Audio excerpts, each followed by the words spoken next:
Beginning in 2001, a series of disasters demonstrated the problems of the Klamath River watershed. Students learned the perspectives of the major stakeholder groups who suffered from these disasters.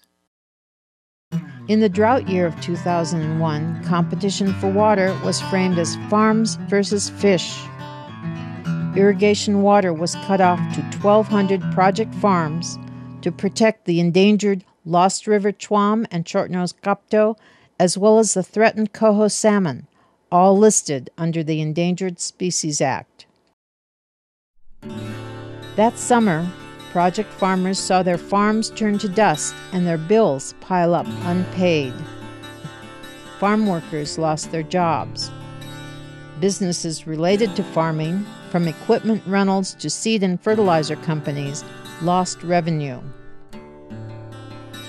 In the project wildlife refuges, migratory and nesting birds died for lack of water.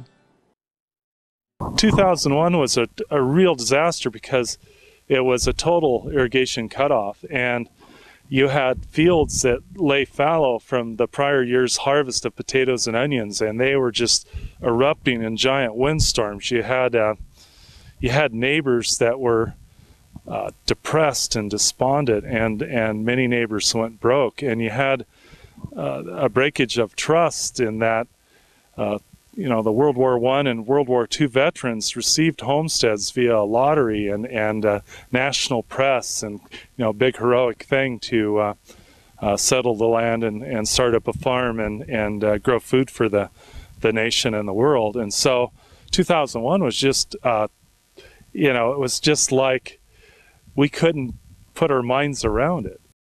2002, spawning salmon die. In 2002, water was returned to the farmers of the Klamath Project. In September 2002, up to 68,000 spawning salmon, mostly Chinook with some coho, died in California's Lower Klamath River. The Karuk, Hupa, and Yurok tribes mourned the loss of salmon, central to their culture and their diet. Causes of the fish die-off seemed to be a combination of unexpectedly high salmon returns, high temperature, low flows, and resulting fish overcrowding that created ideal conditions for two lethal fish diseases. At the beginning of time, the world was, inhabited by spirit people. And they were the only ones who roamed this earth. And then come time of transformation, all those spirit people transformed themselves into different things. Rocks and trees, birds and fish, water and air, and human beings. And very closely related to the water and all of the things in the natural world.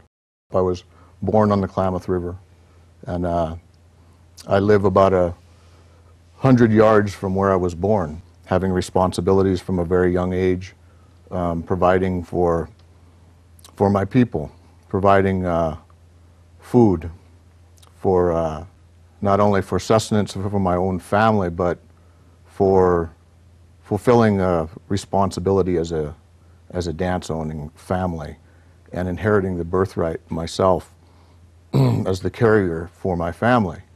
So the responsibility to harvest fish and other wildlife to provide and to feed people who come to our ceremonies, where we fix the world, bring the world in balance.